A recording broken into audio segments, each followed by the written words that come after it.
Thanks C-SPAN for being here. And today we should have a very interesting panel talking about the implications of walking away from the JCPOA, the impact on allies and adversaries. If you see the photo that we use here at Hudson for this event, Mr. President, that's not our doing, that's Iran, that's the regime. The regime picked that photo, so don't hold that against the Hudson Institute. All right, I'd like to introduce our panelists. First off, I'm Mike Pregent, I'm here at the Hudson Institute. I'll be moderating this panel and also participating. To my immediate right is Michaela Ledeen, Freedom Scholar, Foundation for Defense of Democracies, and also the co-author with General Mike Flynn for Field of Fight. And it's great to have you here. Next to him is Michaela Dodge, Senior Policy Analyst at the Allison Center for Foreign Policy Studies at the Heritage Foundation. Her focus is on nuclear weapons and nuclear defense policy, also missiles as well. And then to her right is Oubai Shahbandar, somebody I've known for a long time. We both served in the Defense Intelligence Agency together. We both worked for General Petraeus, Odierno, and specifically H.R. McMaster. And specifically looking at Iranian malign influence in Iraq, specifically the RGC Quds Force. So Oubai is a fellow at the International Security Center at New America, and it's great to have him here. And of course, we have Richard Goldberg, Senior Advisor, Foundation for Defense and Democracies. What's interesting here is he was the lead negotiator in the Senate for sanctions against Iran, the toughest sanctions put on the regime that brought him to the table that may likely go back into effect. So thanks for being here today. So we'll just quickly talk about what's happened over the last two to 3 weeks. We have an incoming Secretary of State, former CIA Director Pompeo, and we also have Ambassador Bolton going into the National Security Advisor role. He will go into that position on Monday, and Pompeo may be in his position as early as 2 weeks from now. Probably close to the first week of May, hopefully before the May 12th deadline. But the president has his Iran team in place, and we're looking forward to hearing from our panelists on what that means the day after May 12th, the implications again for U.S. foreign policy, for Iran, for our allies, and for Iran's allies, our adversaries, specifically Russia and China. So with that, I'm going to give it to Rich Goldberg, and he's going to give us a scene setter on what's likely to happen in the next month.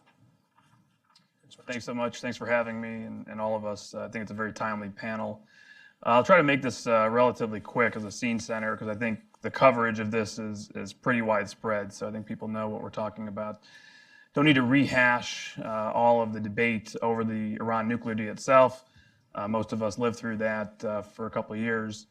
But when we started the beginning of 2017 with a new president who during his campaign for presidency called the Iran nuclear deal, the JCPOA, the Joint Comprehensive Plan of Action, one of the worst deals ever negotiated in his words, you knew that there was going to be some sort of change in policy. The administration underwent a year-long review of what Iran's strategy would look like. And then in October, finally some announcements, some action. Now, up until then, from the administration's perspective and just an objective view, we've seen the Iranian regime use the cover of the nuclear deal to expand a lot of its non-nuclear illicit activities. Under the nuclear deal itself, obviously, they were allowed to continue certain R&D. Missile program that we'll talk about was not covered by the nuclear deal, and we saw at least 23 tests of ballistic missiles since the nuclear deal was adopted. Great advance on their missile program. We've seen them move throughout the region with physical presence of the IRGC and others, whether it's with the Houthis in Yemen that are receiving direct training from Iran and missiles that are now raining down on Riyadh. Destabilization efforts in Bahrain, the Shia militias backed by Iran, obviously very active and playing a role now in Iraqi politics, as we see leading up to the Iraqi election. In Syria, obviously a doubling down to save the Assad regime, both through Hezbollah, but more importantly, through the advancement of both Shia militias but IRGC commanders and troops on the ground. We see IRGC missile production facilities popping up in Syria, even in Lebanon, which has raised alarm bells in Jerusalem as far as the security to Israel's north and the future of an indigenous Iranian missile production effort in Syria or Lebanon. We've seen Iran basically trying to form what they call the Shia Crescent, starting from Yemen and going all the way around to the Mediterranean and Lebanon. The president in October did something that was controversial on Capitol Hill and elsewhere among our allies, and that is used a provision of a U.S. law that required regular review of the nuclear deal and triggered something called decertification, which basically meant that he sent a letter to Congress saying that in his view, the president's view, the Iran nuclear deal was not worth the sanctions relief we were providing for our national security. That, combined with the designation of the IRGC as a terrorist entity, we started seeing a destabilization inside Iran and in their economy. The currency, the rial, started plummeting. And we realized that despite a couple of years of economic stability, increased investment and trade, now suddenly there was a chilling effect from this decertification and a little bit beneath the surface of vulnerability inside the regime.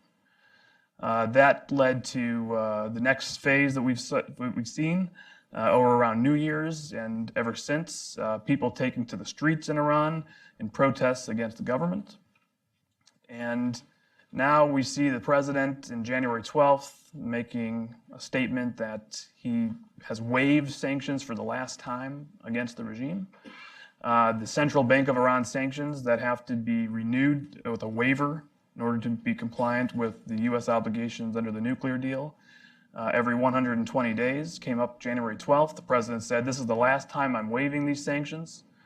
And if I don't see a change to the nuclear deal to account for Iran's long-range missiles, inspections of their military sites, which has not happened yet, and also the elimination of the so-called sunsets of the deal, that is, provisions of the deal that go away within 8 to 10 years, and making those provisions permanent, that he would reimpose the Central Bank of Iran sanctions on May 12th.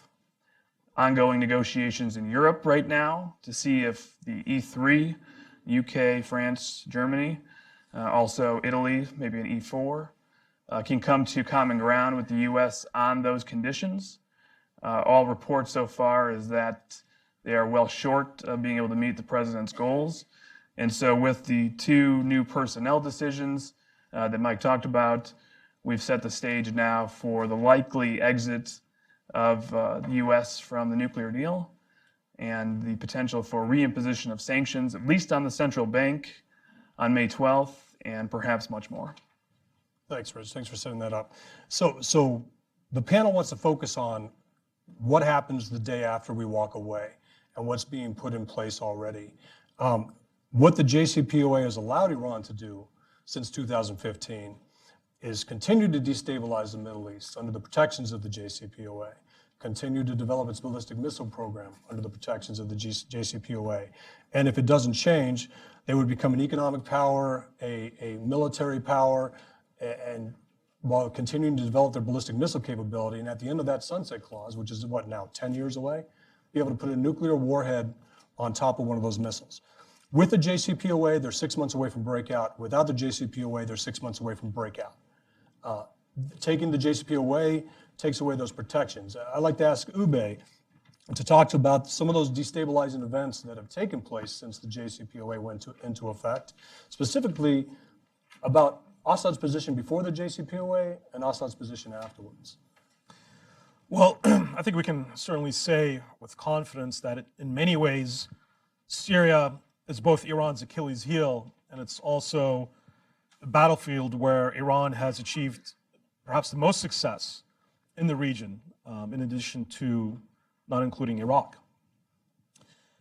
But the question here is, will a major recalibration of the so-called Iranian nuclear deal or a negation of it in its entirety lead to a new massive regional conflict.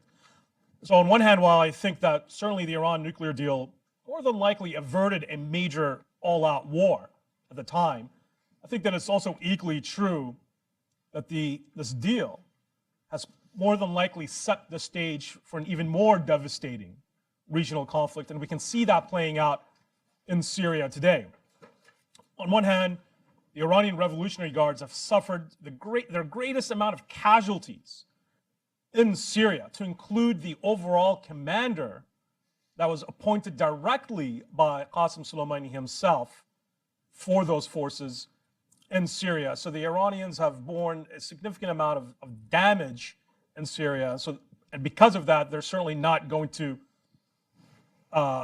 leave anytime soon, and they're not going to. They view as having sacrificed the most in that fight in Syria on behalf of their proxy Bashar al-Assad, and to advance their strategic objective, which is to build an uninterrupted line of supply from Tehran through Iraq into eastern Syria and then into the Mediterranean Sea and Lebanon's Bekaa Valley.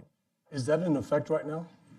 I think that is absolutely in effect. That is absolutely in effect. Having that land route through Iraq and into Syria and into the Bekaa Valley enables Iran to move more weapons, more personnel, more ammunition for their proxies in Syria, which number around 10,000 amalgamated regional Shia forces from the Arabian Gulf, from Afghanistan, that are all trained by the Iranian Revolutionary Guards and fighting in Syria. So what does this have to do ultimately with the nuclear deal? Impunity. We've seen a significant amount of impunity by Iran's actions in the region, in Syria. We have a horrific humanitarian situation where over 10 million Syrians have either been displaced or forced into becoming refugees, 1 million migrants forced into Europe, a humanitarian disaster not seen on the scale since World War II. And this is not only going to have regional implications, but international ones as well. So you can't contain what's happening in Syria, despite that containment policy being the de facto Obama policy for at least 3 years while they were covertly negotiating the nuclear deal with Iran. So that's looking at what's happening in Syria today. We can confidently say that it is a byproduct, if not a consequence and a casualty of the nuclear deal. Will we see something much worse if the nuclear deal is recalibrated significantly or negated? Well, the question is, how much worse can it possibly get, right? Let's take under assumption that a political solution was negotiated in Syria. Do we believe that the Iranian Revolutionary Guards and their proxies in Syria and Iraq are going to go home? Do we believe that they're going to disarm or demobilize? Absolutely not. They're going to constantly look for other fronts in Syria, in Israel, in Jordan, looking to target American assets, allied assets. They're never going to stop. The IRGC has never demobilized in its history. So while on one hand, I do agree with the analysis that when the deal was signed, it did avert a regional conflict. But that doesn't mean that another regional conflict on a much wider scale is going to become inevitable because of the sense of impunity that Qasem Soleimani has now been imbued with. They believe they're winning. They believe they have the winds at their back. And that's a very dangerous situation for the entire region to be. Right, thanks, Oubai. All right, so nobody knows the region better, at least on this panel, than Michael Ledeen. How has the JCPOA empowered the regime, and how would it be affected if we walk away? Well, I'm a maverick in this crowd. I don't think the JCPOA is very important.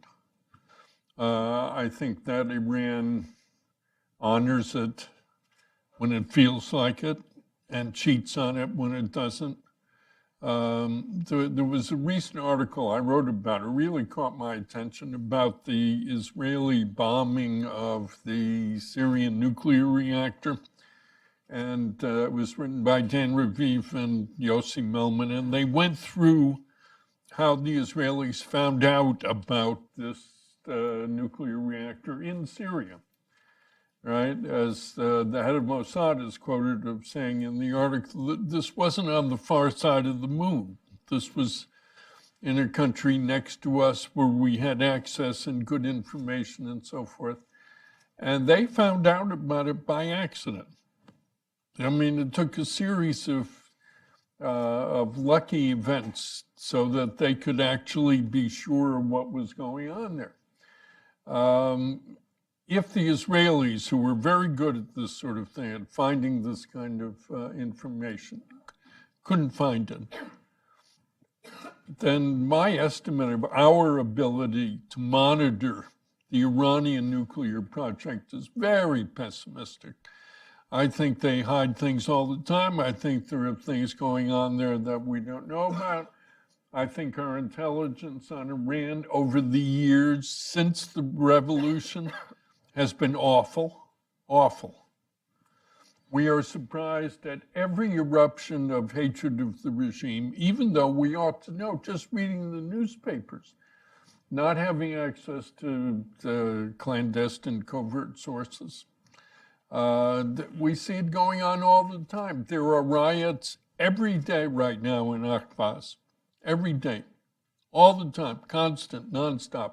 Troops going in, people being shot, people being arrested, and so on. Do we follow it here? Is it a component of policy? Does it get factored into what we're thinking, planning, doing, and so forth? I think not.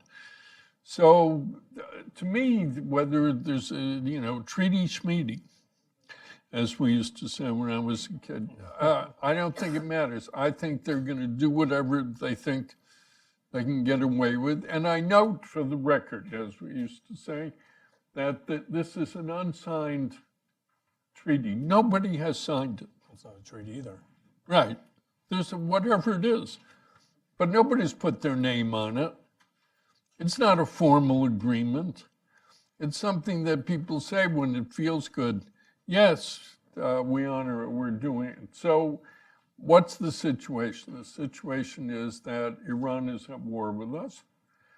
Iran is part of an international alliance which is trying to destroy the United States, at a minimum drive it out of the Middle East, but basically kill us, destroy us. And that goes on worldwide, and that alliance runs from North Korea to Caracas. And it's a big deal. That's what we have to worry about.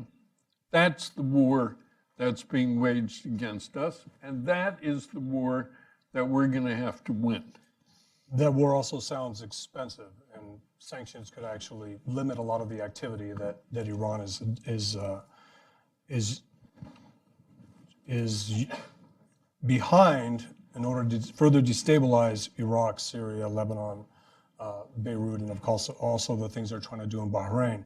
What's interesting is when you talked about the Mossad not knowing about this nuclear reactor in Syria, the Mossad chief this morning in the Washington Post said he's 100% sure that Iran, even under the JCPOA, is working towards a bomb. So in this case, 100% sure that Iran has these goals in sight.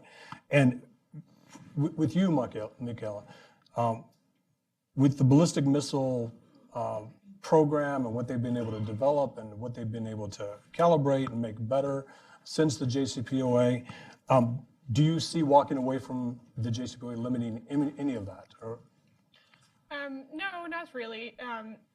I think it's very interesting that you can use the ballistic missile program as one of the litmus tests of the Iranian intentions, because you would not be spending so much political, technology, and money capital on a ballistic missile program if you were not thinking about putting payload on the top of that missile. So the fact that we were told that somehow JCPOA will make dealing with the ballistic missile program easier and needs to be done separately as opposed to comprehensively in the context of the deal, we are now seeing that that has not come into fruition. There is nothing easy about negotiating the Iranian ballistic missile program. partly because the deal does not change underlying intentions why Iran would want to have a nuclear weapon. And so having means to deliver that weapon is just a critical component in the Iranian strategy, aside from Iran utilizing ballistic missiles and regional contingencies as Rich outlined. The administration is well aware of the importance of the ballistic missile program, and it was one of the conditions that the president wanted to see, or one of the flaws that he wanted to see fixed in the context of congressional law, in the context of European negotiations with Iran. And there was some discussion as to how broad the scope of that fix should be. Should it be just long-range missiles? Should it be shorter-range missiles that can target the U.S. Troops and U.S. allies in the region?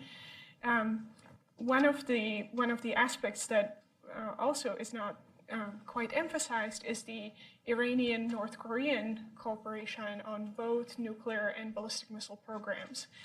So today, if you say missile defense, the next thought is North Korea, and we need to defend ourselves from North Korean ballistic missile capability. And by the way, North Korea can now reach almost entirety of the United States, including Washington, D.C., potentially all the way down to Miami to Florida. Well, North Korea and Iran have close cooperation on these types of programs. And so if we are worried about North Korea, but not about Iran, we are missing a big piece, and we are opening ourselves to sort of vulnerability in our thinking about protecting the homeland, protecting U.S. allies, and how to go about fixing these things. Right. Everything each panelist has talked about so far has taken place under the JCPOA. Iran's ability to deploy forces to Syria, to set up these missile factories, to develop precision-guided missiles and rockets that are focused on Israel. Again, the first launch being the dummy rockets to deplete the Iron Dome, and then have the precision missiles come in. Again, all of this has taken place under the JCPOA, and it goes back to Michael's point about the protests. These protests are ongoing, and they're not asking for government reforms. They're asking for regime change. They're asking for regime change, and they're wondering where the $150 billion or the $100 billion went. And as Michaela said, it's towards ballistic missile technology. As Oubai said, it's towards paying these proxies and developing the Shia Crescent, the land bridge. And again, to reemphasize, an egg in Tehran costs 50 cents. That's a $5 egg here. That's paying $60 for a dozen eggs in the United States, which none of us would do. So even under the JCPOA, with sanctions relief, Iran is squandering their assets on this adventurism, and the protests highlight that. And what happens the day we walk away from the Iran deal and we impose sanctions back on the central bank of Iran? How does that impact everything that we've talked about? And I'll leave that to you, Rich. How does that impact everything we've talked about? This adventurism, ballistic missile, technology, anyway. It's a potential game changer, truly, because when we look at right before the JCPOA, one of the tragedies of the nuclear deal was the increasing amount of leverage the United States had over Iran, and it was increasing rapidly. The Iranians wanted to talk, they wanted a deal, they wanted sanctions really fast. The combination of the central bank sanctions, which include the oil reductions, along with going after insurance and reinsurance and the tankers of Iran, dramatically drying up their revenue, locking down their foreign exchange reserves overseas.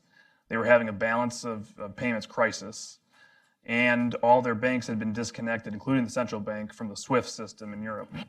Those two things together, the central bank sanctions and the SWIFT disconnections, got their attention very fast. And combined with the existence of a credible military threat, especially at the time from Israel, they were looking for a way out to stabilize and to continue their program under legitimate international means. And that's what they got. Rather than keeping the pressure on And dealing with all of these issues at once, like Michaela's talking about, we gave away the pressure way too soon. Came to the table having already given up the toughest sanctions. And, veto threats from the president against prospective sanctions to try to give them some sort of edge at the table. The Iranians are afraid of those sanctions, and the regime is. And if we see what's going on in Iran right now, if we see the plummet of the rial to record lows since October, right now what's going on, I mean, there is something going on inside that regime, inside that country, that is not clear to us here in the West. But if you look at all the signals, this would be the most fragile time to bring back the central bank sanctions, to completely destabilize the lifeblood of the regime financially.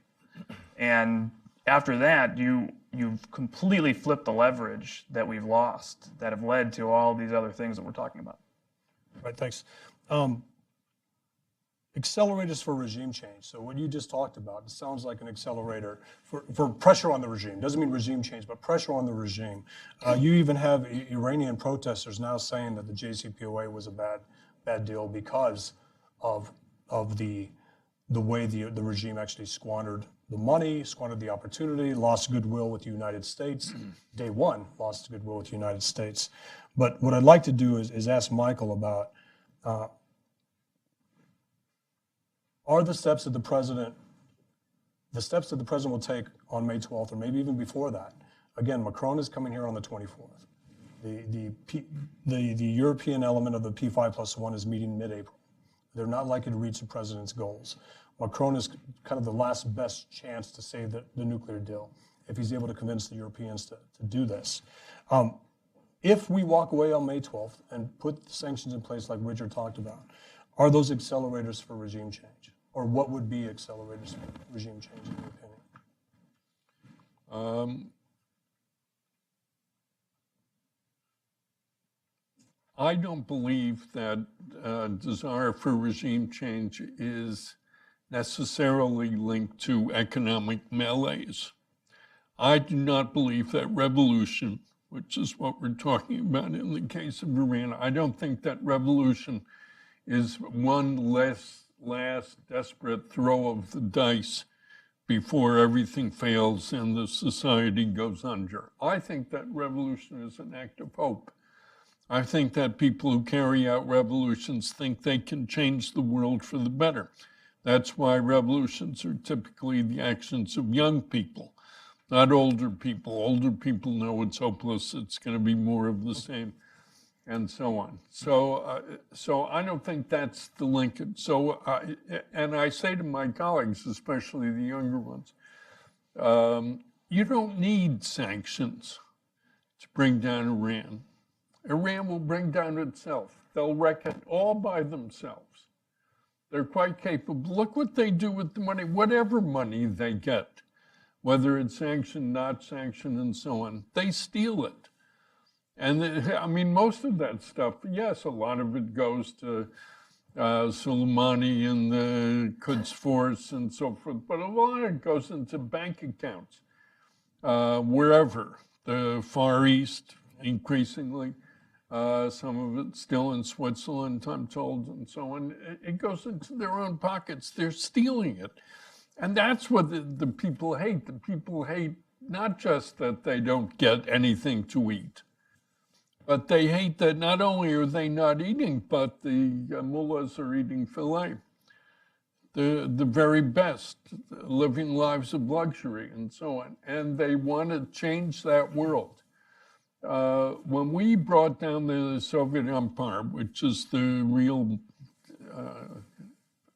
apt comparison, it wasn't so much sanctions that did it. Yeah, we had sanctions on the Soviet Union, but they wrecked it all by themselves. Totalitarian systems fail. Machiavelli teaches us that tyranny is the most unstable form of government. Intellectuals believe in it. They think it's so wonderful. One person at the top says what to do. Tom Friedman has actually written this, that tyranny is wonderful in the face of all of human history.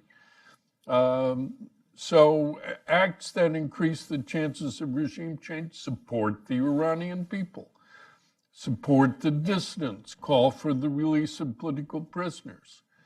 Talk to them. So far as I know, and Iran is a very hard country to know, easy to be wrong. So far as I know, we in the West have not talked to the leaders of the Iranian domestic opposition movement since 2003.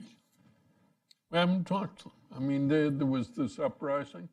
There was then a communication, which nobody ever talks about, where they communicated with Obama and tried to answer his questions about what was going on in Iran. And then when the clampdown started, contacts stopped, and I don't believe there have been contacts ever since. That's a fundamental mistake.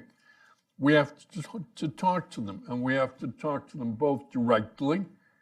People have to go there or meet with them elsewhere and find out what they want. And also we have to talk to them by radio and television. And I have to say that the most startling thing to me about the Trump administration and Iran is that they have not completely redone VOA, RFE, RL, and so forth. It's the same people, it's the same programming, not very effective, and they need better people in there. It was very important with the Soviet Union. Worked very well, would work very well in Iran, but it's not happening. They're not doing things. And I have my doubts, frankly, whether the Trump people really have in mind an effective plan. I don't think that making the lives of the Iranian people more miserable will do it. I don't think that's good enough, nowhere near good enough, because I don't think they get what revolution is, how it happens, what our role is. We are the one revolutionary society in the world. That's why people come here. So we have to lead that revolution. We're not doing it. I haven't heard it all along from the National Security Council, from the State Department, from the Defense Department, from the White House. I haven't heard it. What I have seen so far, and on this, this is one of the few things on which we disagree, Mike, the people in favor of revolution in Iran have all been fired from all three of those places. And the people who have been hired by the Trump administration are by and large people who are not in favor of that kind of policy. And I'm curious to see whether Bolton and Pompeo have different ideas, but I haven't seen them yet. All right, so you had a comment, but Yeah, I was just going to say that unfortunately, revolution doesn't have a great track record in the Middle East, and especially as someone who's been following the Syrian revolution so quickly. We also have to remember that there are always spoilers when it comes to these revolutions. And in 2012, a quick anecdote here, it's indirectly related to the nuclear deal. When Qasem Soleimani, who's the commander of Quds Force, the Sepah Pasadran, in 2012, came to the conclusion that the fall of Bashar al-Assad is going to be imminent if the IRGC, the Iranian Revolutionary Guards, do not significantly increase their support to that regime. Now remember, this is at a time when Iran was still economically hurting. I mean, it was still suffering from the sanctions. They did not have the spare cash and personnel to all of a sudden just make that decision and surge their forces to what, even by Qasem Soleimani's own account, this is could more than likely be a losing battle. But compare that mindset, right, to the Western mindset. Qasem Soleimani believed that his ally was about to fall, but he didn't cut the rope. He doubled down and he tripled down at a time when it seemed all but impossible that Bashar al-Assad would just somehow survive the Syrian revolution. But Qasem Soleimani made it happen. and he was able to bring supplies, material, the fighters in record time into Syria to shore up the Assad regime, and Bashar al-Assad is still there today. So when we think of, when we look at the potential scenarios of the day after, a situation where either sanctions are reimposed on Iran, where the nuclear deal is significantly reformed, recalibrated, or potentially negated, always remember that Qasem Soleimani, when he viewed a desperate situation, his instinct was to push forward and to double down. So that's, I think, a very telling reaction by the leaders of the Iranian Revolutionary Guards in Syria in 2012, but I think is very, can be very telling of what the reaction would be if the Iranian regime believes that the United States is bent on regime change and bringing down the regime by reimposing crippling sanctions and essentially neutralizing the nuclear deal with Iran. Michael, you wanted to follow up on something? Yeah, just two things. It's not, revolution's not only a failure in the Middle East, it's a failure everywhere. I mean, I'm a professional historian. Human history is a history of failure. And it's why we're more inclined to do evil than to do good. So generally, revolutions fail. All right, we don't have to credit the Middle East for this. And secondly, on your last point, quite right, but you left out the hero of the story. When Qasem Soleimani was desperate, what did he do? He went to Putin, and Putin saved him. Putin never gets credit for the great things he does, like saving Assad and so forth. But Putin is the man in charge of that situation, and he's the one who bailed out the Iranians. And that's why when Rouhani goes to talk to Putin, he gets humiliated. He gets 5 minutes, and that's it. So does Bashar al-Assad, by the way. Right. Let's also remember the timeline there. When Soleimani went to see Putin, it was after the JCPOA was put in place and after that $150 billion was released, when Iran could secure military contracts from Russia, when they could buy S-300s, when Russia could secure oil rights in Iran, along with China. I want to go back to what you said about North Korea and Iran working together, because the Iran deal here, if the president walks away, a lot of the critics of the president and supporters of the JCPOA say that will weaken us with North Korea. I don't believe that. I think Kim Jong-un wants a JCPOA-like deal, heavily laden with incentives, weak enforcement that allows him to keep his nuclear program. What's your take? How does this hurt North Korea if we walk away? Or I mean, considering that the JCPOA did not really have any kind of provisions with teeth that would prevent Iran from expanding nuclear programs and potentially working towards nuclear weapons technology, North Korea would have loved a deal like that. And it got it. And by the way, it was negotiated by very similar people who negotiated the Iran deal. So, no wonder that North Korea is where it is today. And in a way, that's a glimpse into the Iran's future, regardless whether you have a deal or not. Because again, the deal does not fundamentally change Iran's intentions, Iran's desire for why it wants to have nuclear weapon capability. right? I mean, Kim Jong-un's father got an Iran deal under Clinton, and that's why North Korea is where it is today. Talking about the protests, so these protests are built for Western support. You have female protesters in Iran with regards to the hijab. You have these protests are leaderless. They're built for Western support, yet you don't hear that support here in our media or our politicians. And I credit it to Obama being able to wrap himself around the Iran deal to make it to where if you criticize the Iran deal, the JCPOA, you are somehow criticizing Obama.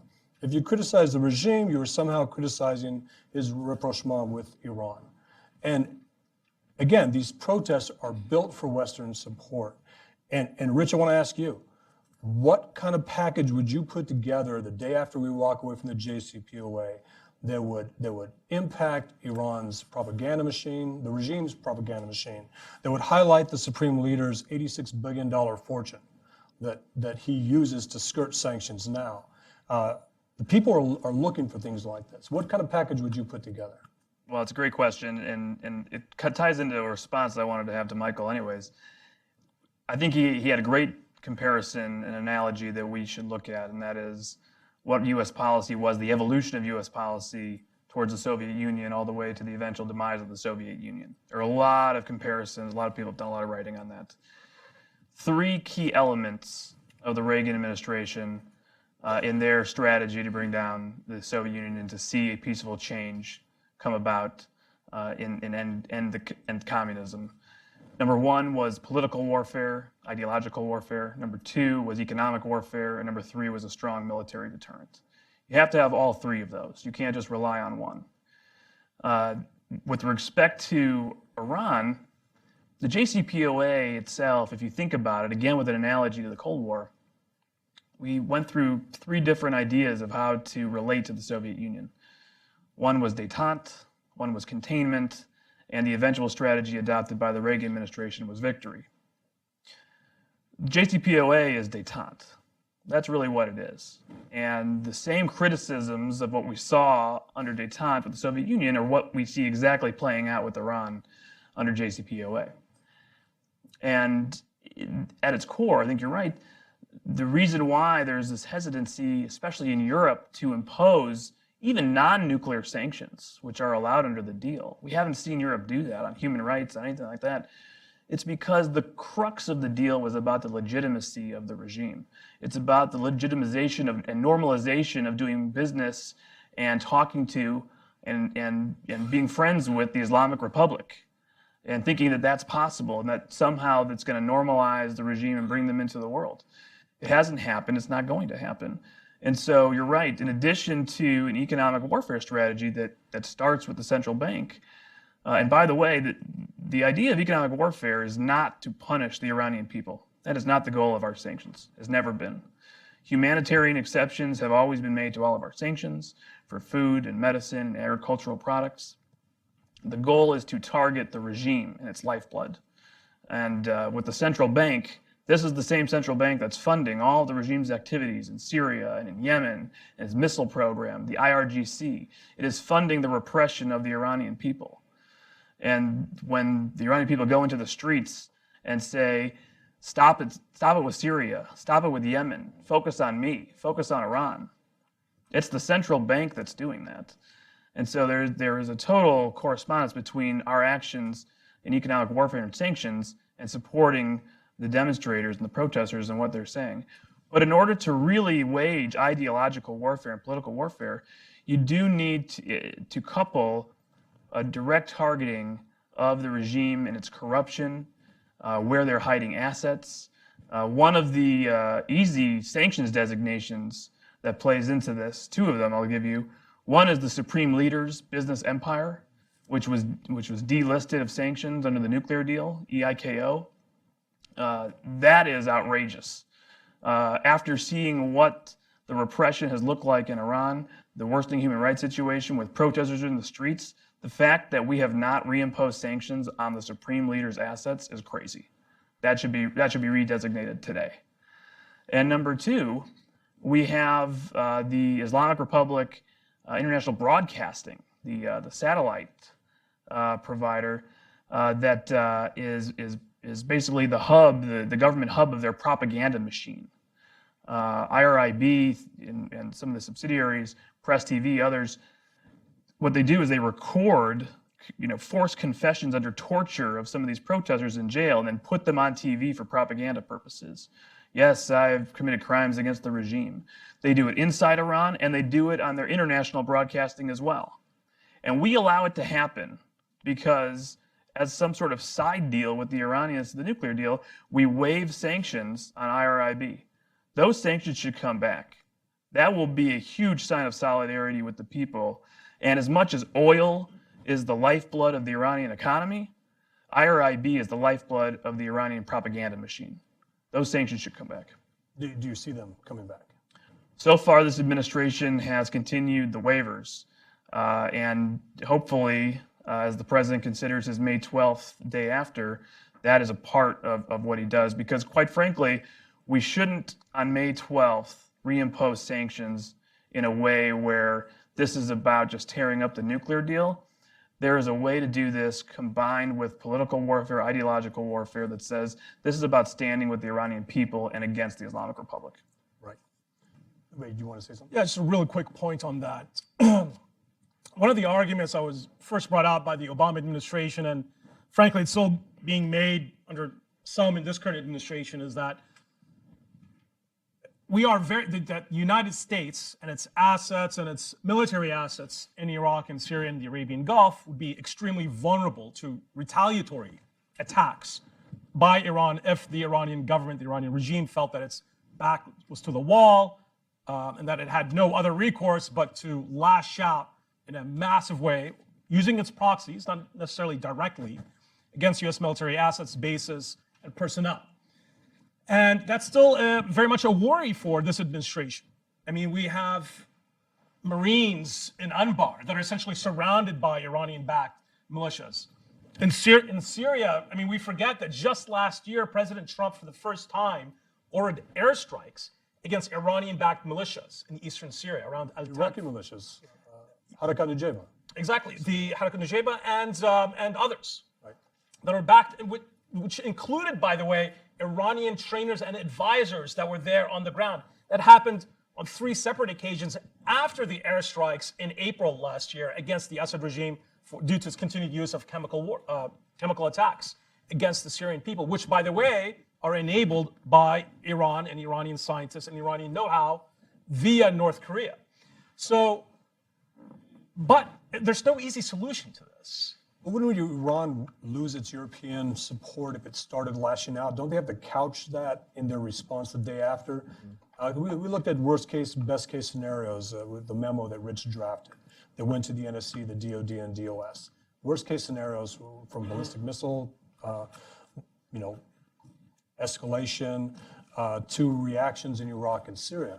But I would think that Tehran would hold back on showing Europe what we already see. Again, tell me if I'm wrong here. I think the JCPOA, in this case, the U.S. assumes all the risks, along with our Sunni regional allies, along with Israel, while Europe reaps the benefits, the economic benefits, the new deal. So that is, I think that would anchor Tehran in its reactions. But having said that, what would you see Qasem Soleimani doing the day after in Baghdad? Now, real quick. That's $1 million question. Yeah, but thus far, he hasn't done anything. No, he hasn't. Despite the airstrikes, despite the pressure, thus far. Right. And again, the Iraqi elections are May 12th, the same day that we're supposed to walk away from the Iran deal. And I think it's the day we get leverage with Baghdad again. Again, do you want to pitch yourself with a $400 billion economy where an egg costs 50 cents, or do you want to go with a $19 trillion economy and your Sunni regional allies and go back to your traditional role as a bulwark against Iran? But it's a big risk. It's a big risk. For who? For Soleimani enough? Well, I mean, if you think about it, I mean, there are some, what's the U.S. willing to absorb, right? Now, the Iranians, through asymmetric warfare, can, let's say they wipe out a small U.S. training outpost in eastern Syria and Anbar. Now, the U.S. reaction is more than likely going to be disproportionate, right? But it's a big game of brinkmanship. Who's going to blink first on the battlefield? And that would lose European support just like that. It'd be over. So listen, none of these problems can be addressed the way we want them addressed, as long as that regime is in power in Tehran. Even the Washington Post some years ago said, you want to deal with the Iranian nuclear program? Regime change in Tehran. It's the only way. it is. How do we get there? Well, we know how to do it. We did it. I've been sitting here for 56 minutes. I'm still trying to figure it out. Well, if we just replay what you did with the Soviet Union. Right. Back to what Rich was If we can defeat the Soviet Empire. I mean, Iran is a tiny fraction of that. With the Soviets, the part of the domestic population willing to side with us was maybe 5 or 10%. Right. The odds were against us. In Iran, we probably got 80% of the population, maybe more, were willing to side with us and take to the streets and some. But we have to lead it. Right. And I would just note, because it's very timely, it's in the news, one thing we should not do if we actually have an intention to try to roll back the regime in the region is prematurely withdraw U.S. forces from Syria. Our presence there, our leverage that gives us is critical, and it would be tremendously catastrophic to an Iran rollback strategy to bring people home from Syria very quickly and cede that territory to Iran, to Russia, to Hezbollah. That would be catastrophic regardless of what the president does on May 12th. Right. How do you see sanctions impacting Iran's ballistic missile program? Do you see them accelerating? Do you see them being provocative with what they would do the day after, or do you see them curtailing their? No, I mean, we've already imposed sanctions on Iran in January.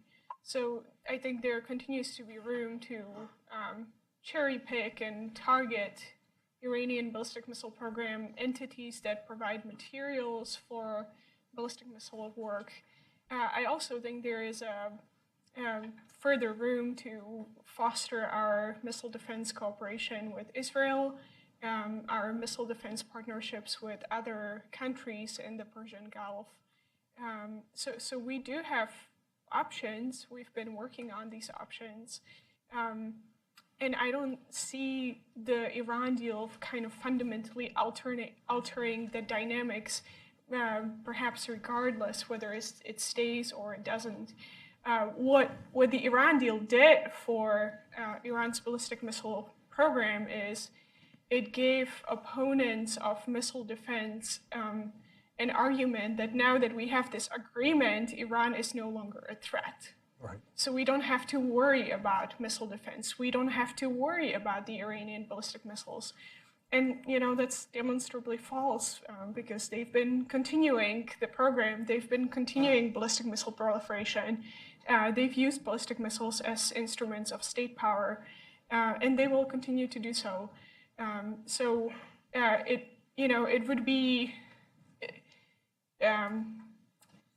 It would be good if the JCPOA as a sort of excuse or evidence of Iran's good intentions went away. But if you've been watching Iranian activities and you don't realize that Iran is a hostile power to the United States, that's such a self-delusion that it doesn't matter whether there is JCPOA or not. And I just want to jump in because I think, in addition, there's a key point here. We've just heard today that Chancellor Merkel is going to be coming later in the month, add on right after Macron is here. An all-out last-ditch effort by the Europeans to try to get the president not to reimpose sanctions.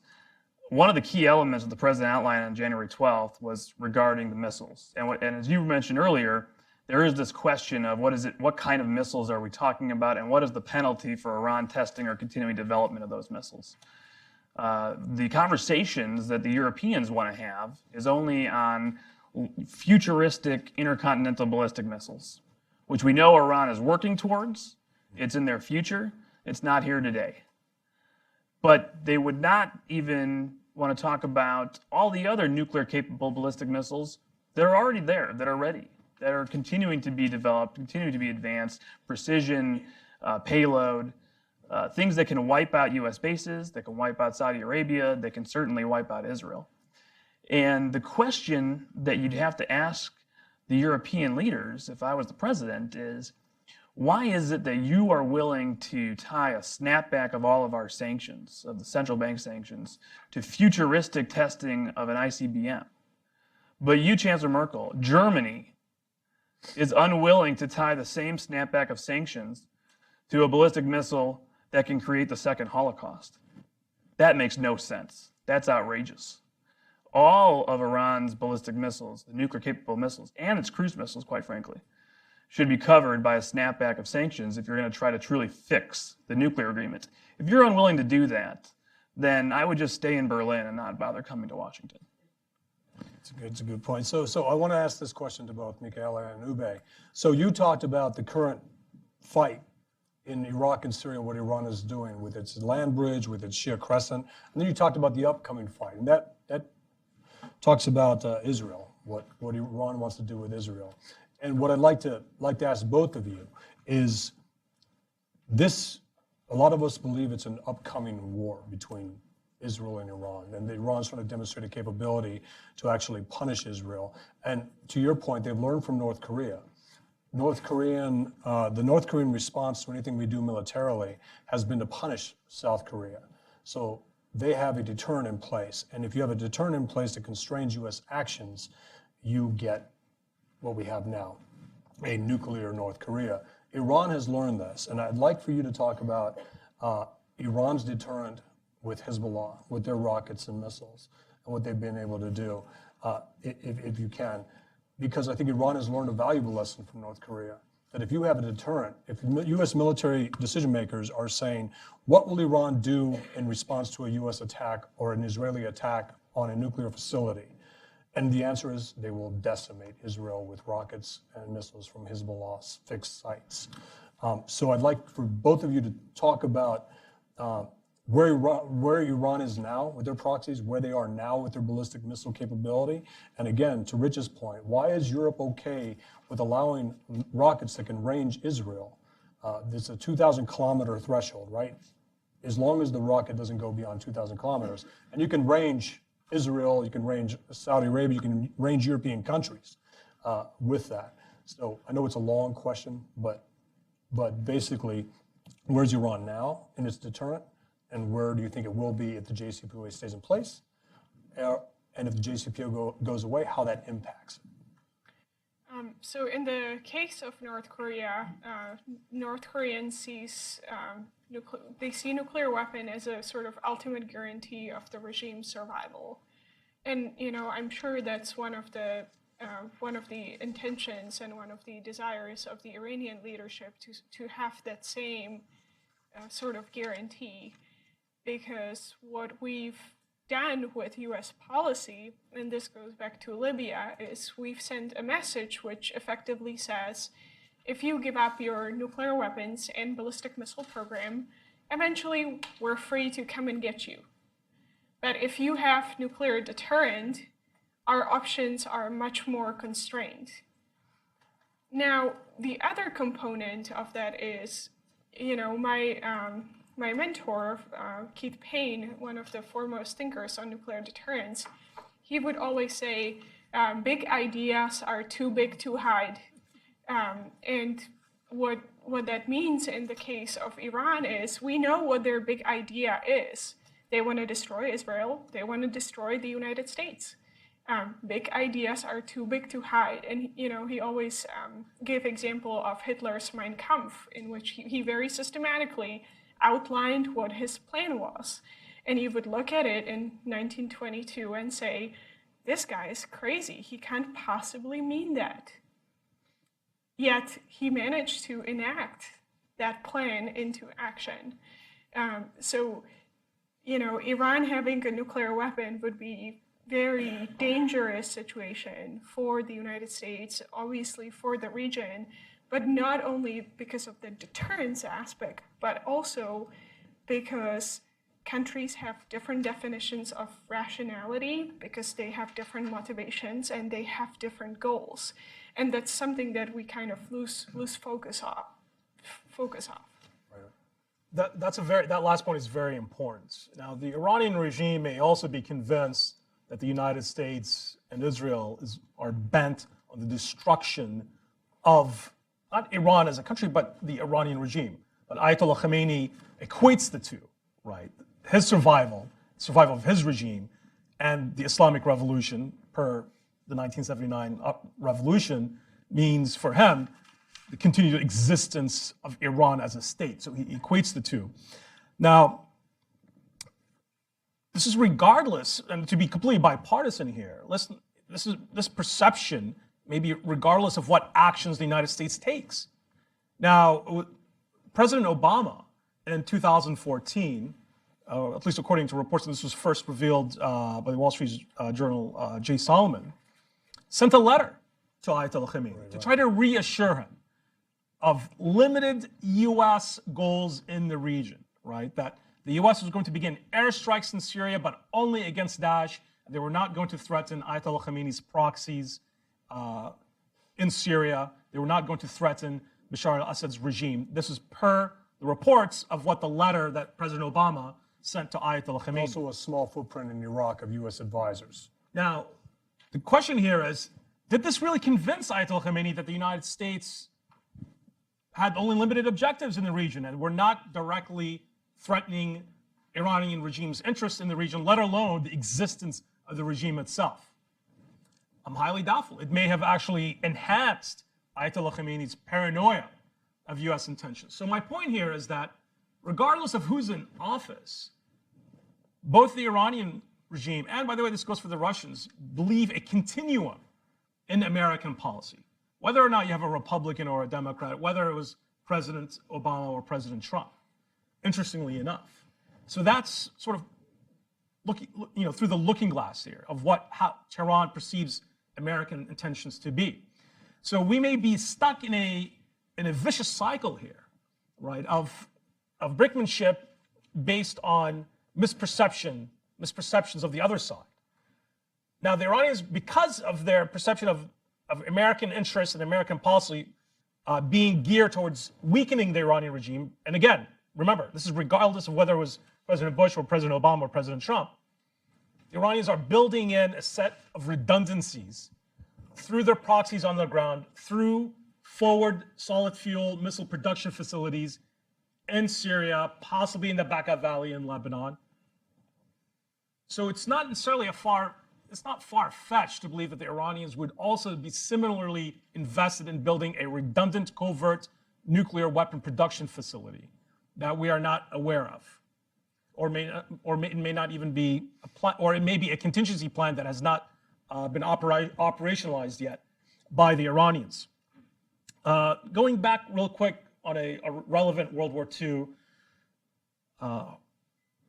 analogy here is that if the Middle East today is a series of geopolitical brinkmanship and bluffs. Now remember, when Hitler was first coming to power, when he moved the Wehrmacht into the then demilitarized Rhine River Valley, the Allies, France and England, decided not to act because partly due to an assessment that overestimated the capabilities of the then German Air Force, which was still back in the mid-1930s, still very weak. But there was this general psychological dislocation by the Allies because they believed that the German Air Force would be able to firebomb Paris and London, again, at a time when the German Air Force did not have that capability then. So Europe was partly lost for 6 years because Hitler was able to bluff his way gradually to expanding his territory at a time when he militarily would have lost any conflict at that time if the Allies had decided to react early enough. So this goes back to my earlier point that while the nuclear deal may have averted a conflict at the time, it may very well be setting the stage for a much wider conflict in the region at a time when the Iranians have 20,000 battle-hardened proxies in Syria, well-equipped, who are very well motivated, who have, scored many battlefield victories, right? So this is a very dangerous and combustible situation, both for U.S. forces in Syria and Iraq, and for their allies. I do want to give a little bit of a counterpoint, and I think that that's right on some of the escalatory possibilities. But two important things to think about as far as May 13th, right? Not October, not in a year, but May 13th. Number one, historically, the Iranians do not want to face off against the U.S. directly in a military conflict. That is not in their interest. They have shied away from that. There have been incidents from reporting on the ground within Syria, where the mere threat of such a direct escalation has changed Iranian behavior. So that is why a reliance on proxies, on asymmetric threats is what the Iranians like to do more. Secondly, there is a tension here in the day after strategy of the Iranians that people need to kind of think about and understand and how that plays out. On the one hand, there are a lot of different things that the Iranians could do to raise the costs and try to deter the U.S. from continuing down a path of reimposing sanctions and really trying to roll them back in the region. But at the same time, they want to play a victim card, right? They want to say, oh, we've been wronged here. We were in this great nuclear deal and the U.S. walked away and it's so wrong and they're violating the deal. Europe, you should be with us. Let's still stay in the deal together and try to get around U.S. sanctions and so we're still good actors here. You can trust us. We want your money. We want your investment. So there's a tension there, and so we see it already playing out in the threats pre-May 12th from the Iranians. On the one hand, they're talking about how they're going to stand with Europe and they're going to stay in the deal, and we're going to get around U.S. sanctions, and trying to encourage EU diplomats to say the same thing, which they are. At the same time, you have this nuclear blackmail threats that we see of, you leave the deal, we're racing to the bomb. Well, which one is it? And by the way, I thought that there was a fatwa against building a bomb. So how are you even threatening it? It's a new fatwa, Yeah. replacement fatwa. Yeah, just one thing, over and over and over again. The war is on. We're in the war now. So all these people who keep on saying, well, if we sign, Right. or if we don't resign, or if we renew or we don't renew and so on, then war. That's all crazy. Because we're in the war. The war is happening today and has been all along. They've killed an awful lot of Americans.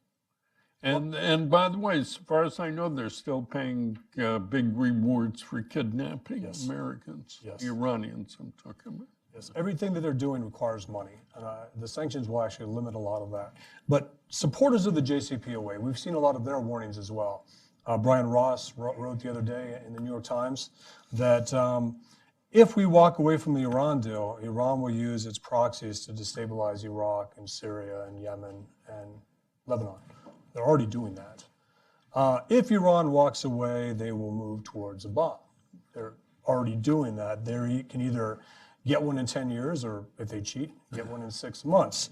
So one of the other things is, under the JCPOA, and Rich, I'd like to ask you about this, Europe has been hesitant to invest in Iran. So why would it change when we walked away? Why would they all of a sudden feel that it was okay to do it? I mean, the threat of secondary sanctions, what the U.S. could do, but what would change if we walked away? So I think if you look at the recent history, there was an uptick in investment going on in Iran from Europe, led by Germany. They're by far and away the number one, going both ways from Iran and to Iran. You have the Italians, you have the French, you have the Spanish, and the Dutch sort of leading the way in Europe, whether it's increasing imports of Iranian oil or trying to export into the Iranian market. That sort of hit this sort of pause button in October when the president decertified the deal and started making his threats of, maybe I'm going to get out of this deal, worst deal ever. I'm not going to waive the sanctions anymore. Well, that causes everybody to stand still and say, okay, whoa, well, what's going on with all of our transactions? Are they going to be caught up in U.S. sanctions? What do we do? And that has led to the currency collapse. That has led to a lot of the destabilization that we've seen over the last few months. But clearly, the business communities, at least in some of those European countries, want the assurance to go forward. They want to sign contracts. They want to go in. If there is some sort of mechanism allowed after May 12th, there was an AP report this week that one of the possibilities being considered is to not waive the sanctions, bring back the central bank sanctions, but then create exceptions for Europe. Well, that's worse than the status quo, because that would give a go sign to Europe, at least until such time as the Iranians decide that they no longer want this deal. And you would see economic stability, stabilization of the regime, and the president would really be enriching Iran instead of doing the opposite. Whereas if there is a true reimplementation of the sanctions regime, despite the European threats of blocking and trying to evade, the way that our sanctions work today, as opposed to how they did in 1996, is such where if you are a private corporation, if you're a financial institution, and you are being told that you face possible cutoff from the US financial system entirely, not just some fines. I mean, you can't have a business relationship with a US bank. Nobody can go to their ATM and get their money from your bank account when they're here. You can't do transactions. You're going to be citing against trying to violate US sanctions, no matter what sort of blocking regulations some diplomat tells you is on the books. Just not going to happen. Now, over the long term, do they look for ways to try to evade? Maybe. But the high likelihood is that at some point the Iranians are going to do something that reminds the Europeans these are bad people. And it's not worth it to look for and use all of our capital to try to evade sanctions. And by the way, the Council is not going to be unified on this. Just because Paris and Berlin and Rome want to get into Iran doesn't mean that the Eastern European bloc feels the same way, in that they are the ones primarily targeted by the increasing range of Iranian missiles. So it's not such an easy picture for Europeans despite their bluster. I want to talk a little bit about the Syrian Scientific Research Center because it's a telling case for the hybrid military and unconventional weapons program in Iran. In Syria, the Syrian Scientific Research Center, or the SSRC, was the center that was in charge of the Al-Kibar nuclear, not weapon, but plant that was bombed, that was about 6 months away from becoming operational, that we discussed earlier, that was subsequently struck by the Israeli Air Force. Now, the Syrian Scientific Research Center is also in charge of ballistic missile production, research, and design in conjunction with the North Koreans and with the Iranian Revolutionary Guard. So when we talk about the instances when the Israeli Air Force has hit SSRC facilities, these facilities are sprawling complexes that don't just include ballistic missile storage, research, and production, but could also potentially include WMD, usually chemical weapon production and storage. So it's a very telling case for Iran when, at a time when the Iranian Revolutionary Guards are refusing to give access to certain sites that are considered conventional military use only and therefore to be exempt from international inspection. There's no such thing. The Syrian Scientific Research Center is modeled based on the Iranian model. In fact, the Iranians and North Koreans helped build the SSRC.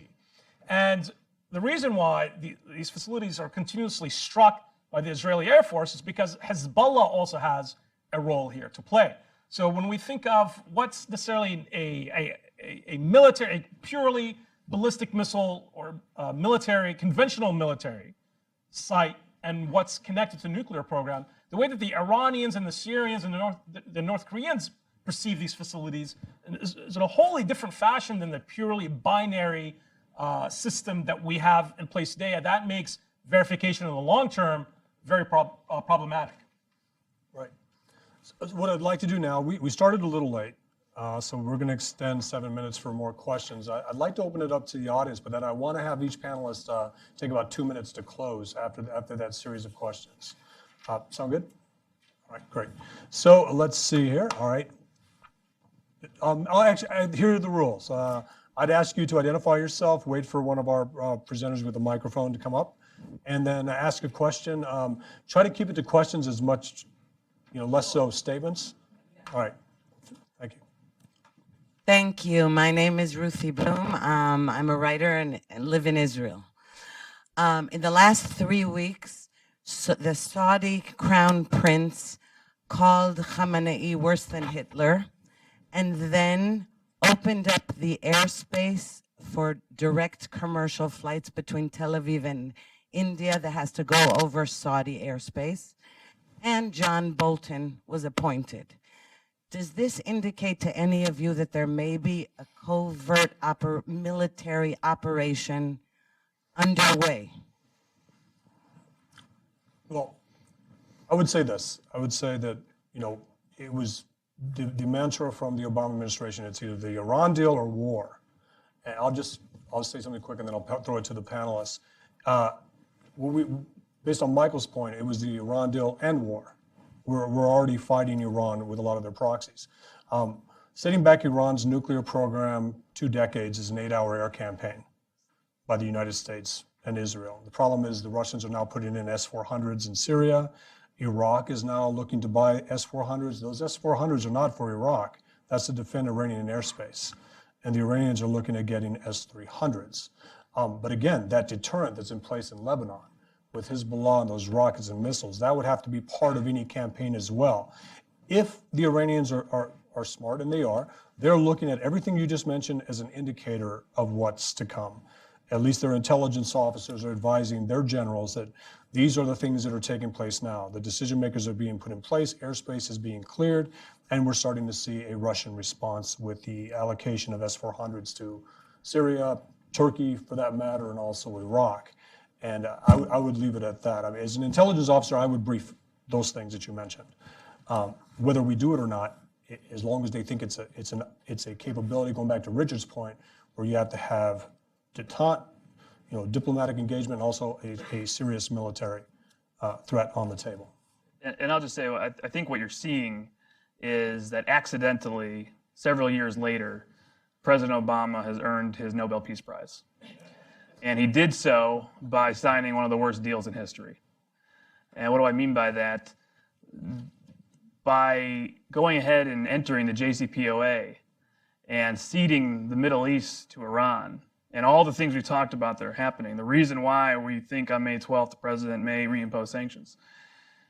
The moderate Sunni Arab states of the Middle East, led by Saudi Arabia, woke up and said, you know what? We have more in common with the state of Israel than we do with anybody else in this region. And what divides us is far less than what unites us. And 70 years now, almost after the Arab-Israeli conflict, the issue of the Palestinians is not a burning issue on the streets of most Arab capitals. And really, we learned that after the recognition of Jerusalem. Muted response after everybody thought the entire Middle East was going to blow up. And in order to have a new regional security architecture that encircles Iran, and also at the same time takes on Sunni extremism, which is something that the Crown Prince has pledged to do and is doing. That is something that could lead to a very new dynamic in the Middle East. Now, the one hangup is there's this thing called the Islamic Republic, and there are Sunni extremists and terrorists. And in order to have that sort of phase-in of a new world order in the Middle East, where there is Arab-Israeli peace, there is normalization of ties between the Saudi Arabias and UAEs and Bahrains and Israel, there has to be continued dialogue, there has to be continued work on that. They're moving in the right direction. But I think that Jerusalem and Riyadh see the world very similarly right now with the threats that they all face. And the Crown Prince has taken a lot of very bold steps, and that should be encouraged. The problem here is that while Iran and its Shia allies are very much aligned, the Arab states and the Sunni states are still bickering amongst each other. They're very much divided. And the Iranians are successfully bleeding out Saudi and its allies in Yemen. By really being able to use their proxies, the Iranians are outflanking the Sunni states.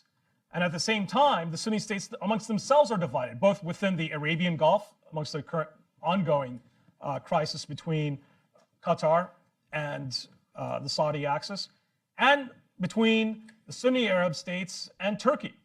So within this division, Iran is able to successfully unify its forces and play off the infighting amongst the counterbalance, the Sunni counterbalance. I mean, when Ayatollah Khamenei gives an order, it doesn't matter if that fighter is Bahraini, if that fighter is Iraqi or Afghan.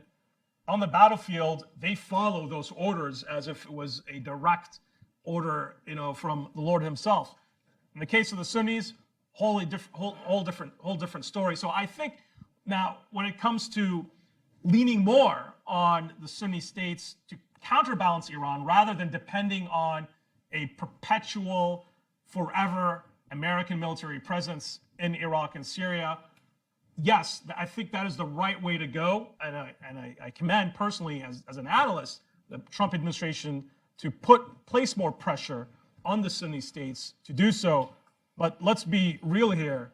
they're a long, long ways away from the type of unity of action and organization that the Iranians have been able to establish over the past 2 decades, from Iraq to the Arabian Gulf to Syria and Lebanon.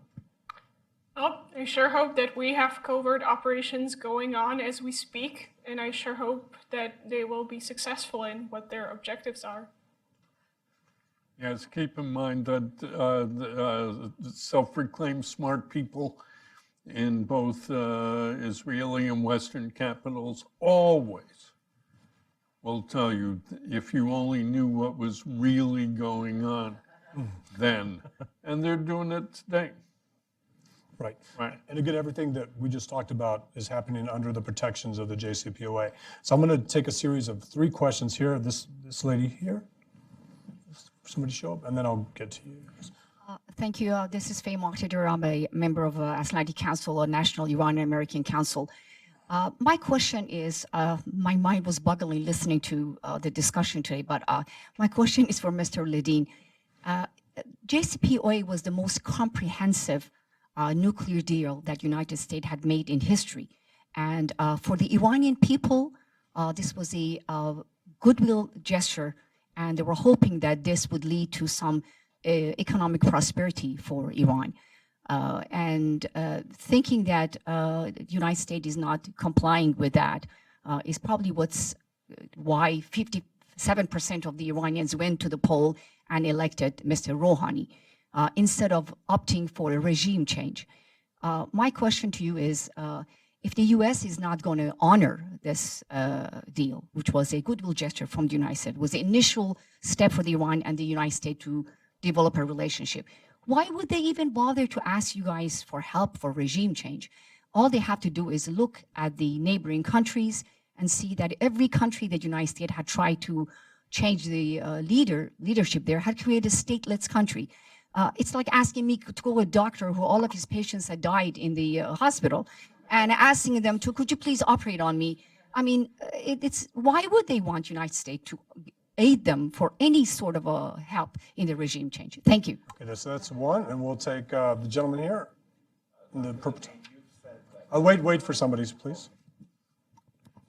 Dr. Ledeen, you said, my name is Luis Morano. I'm currently unaffiliated. You said that Iran is at war with us. Obviously, Iran lacks the capability to occupy the North American landmass. What would victory look like for them? Okay, and then this lady here. So that's a attack on the U.S. question from Ms. Ledeen. Hello, everyone. My name is Mai. I'm a student currently here in the East Coast. I just have a question for Richard, and it's open for all the panelists. How would you impose or reimpose sanctions on the regime, but not impose that on the people? Since especially considering their reaction after the JCPOA went into effect in 2015, and we were rejoicing in the streets and all that. So how would you impose that on the regime, but not on the people? Okay, and the gentleman in the hat there. Yeah, Warren Madison. It's a simple question. Nobody mentioned this United Nations in this discussion, but the ballistic missile testing that's been going on in Iran, doesn't that violate some kind of an agreement with the UN? And has the UN ever done anything? I wouldn't expect it to, but has it ever done anything? Has it taken any action? Or is it just totally silent in letting Iran test ballistic missiles along with its ally, North Korea? All right, so we have 4 questions. One from Nyack. Why are we betraying Iran by thinking about walking away from the JCPOA? The other, also for Ledeen, was what kind of threat is there actually on the United States to rich sanctions? And the last question, so we'll go with you, Michael, for the first 2. Well, I mean, the question over here from this woman is not a question, but a provocation. So I'm sorry you've wasted your time coming here today to voice the line of your friends in Tehran. We are not the ones, the reason why the Iranian I'll send an email to Trita Parsi later. Yes, the reason why the Iranian people look to us for help, support, guidance in carrying out a revolution against the regime is because they hate the regime. It's not a, no, you've spoken, so just please sit there quietly for a moment. Well, that's never works. So we'll go to the next question. The question, what does victory look like from the Iranian, the United States withdrawing from the world arena, becoming an isolationist country, stop speaking out on behalf of freedom and democracy around the world, stop challenging their tyranny wherever they set foot and so forth. That's what it looks like. And eventually, in the fullness of time, physical domination of the North American landmass, right? Just what it's always been, what victory always looks like. And just one final line, peace, which we all desire. Peace is not the opposite of war. Peace is the result of war. And peace happens when a war is fought and one side beats the other. And the winning side imposes terms on the loser, and those terms are called peace and are generally hammered out at a peace conference and sometimes take the form of a peace treaty. So the language tricks us into thinking that it's something more. And again, I think Rich kind of talked about the sanctions package being focused on the regime and not the people by targeting the CBI, targeting the Supreme Leader's assets. That's right, and I'll kind of take two questions at once. I've been honored to work in support of democracy efforts and human rights in Iran for a decade. And I have worked directly with many Iranian dissidents and political prisoners of conscience and ethnic and religious minorities who are tormented and thrown in jail and threatened with death for many, many years. And I will just say, you and NIAC do not speak on their behalf, because I have heard their voice, and what they have always asked for is our support. And I'll never forget a time that I was in a congressional office working in preparation for the appropriations bill in State Foreign Ops, in which we annually appropriate some money for democracy programs in support of the Iranian people. And this was almost 10 years ago. And NIAC came into my office and said, we just want to tell you, you got to zero out the Iran democracy program in foreign ops, because it's very bad for the Iranian people to provide any public funding in support of their democracy efforts. You're just going to hurt the people. You just be targeted. Go from 40 million down to zero. And all I could think about was, having studied the Soviet Jewry movement in the Soviet Union, how many times people had said during the Cold War, do not enact sanctions, do not try to work with the dissidents, do not help the human rights community, because the regime will take it out on them and they will suffer for it. And if you want to ask Natan Sharansky if he thought that was the right thing to do, I ask you to do that, because he will tell you absolutely not. Now, with respect to our sanctions policy, the Iranian people are our greatest asset, and we do not target the Iranian people. We have no quarrel with them. Quite frankly, based on the youth of the Iranian people and their attempted connections to the West, this is a society that should be and wants to be friendly with the United States, but for their leaders. And so our policy, when it targets the central bank of Iran, when it targets government banks, when it targets the supreme leader's empire, this is about the lifeblood that keeps the Islamic Republic in business of oppressing its people. And when we say to the Iranian people, if the central bank of Iran sanctions are coming back, this is the bank that is paying the people coming out to the streets to shoot you. And if we are going to go after the supreme leader's assets, we are doing that because he is stealing from your pocketbooks. And that's what this regime does. This is about the corruption and the repression and all the illicit activities that come from that. We talk about missiles, we talk about terrorism, we talk about regional expansion, talk about a nuclear program. These are symptoms of a disease. And the disease is called totalitarianism, it's called repression, it's called the Islamic Republic. Great. We had Trita Parsi on this stage. We had the JCPOA under the Trump administration. And I had him on this stage, and there was a lot of protests about having him here, but I'm a football fan. I wanted to defeat the Philadelphia Eagles in Texas Stadium, you know? So he accused me of being pro-ISIS because I was anti-IRGC. And I said, I can be both anti-ISIS and anti-IRGC. Can you? Can you condemn the IRGC Quds Force on this stage right here? Can you condemn the Basij? Can you condemn the regime for what it's done to the Iranian people? And he deflected. He couldn't do that. So I don't know how NIAC represents the people that are being oppressed by the Basij, by Mohammad Reza Nakhti, his predecessor, the person that took his place, and not be able to condemn that. Good. When we speak of normalization and goodwill, we have to look at what are We got about 2 minutes. what the consequences, what the regional consequences have been, especially in Syria, as a result of not only the deal, but the process of negotiating the deal. And one of those consequences is the legitimization of the plausibly deniable use of advanced chemical weapons. Remember, since the deal was signed between President Obama and President Putin to allow Bashar al-Assad to get away with the use of his chemical weapons in 2013 against his own people, those weapons have been used again, time and time and time again. And the Assad regime has been able to concoct a plausibly deniable story every single time.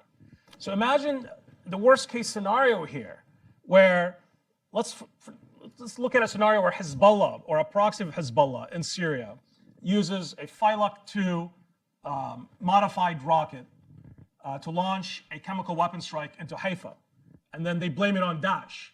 And just like the Hariri assassination, they'll have a detailed, plausibly deniable story that they'll even have a confession video of Daesh. They'll set it all up.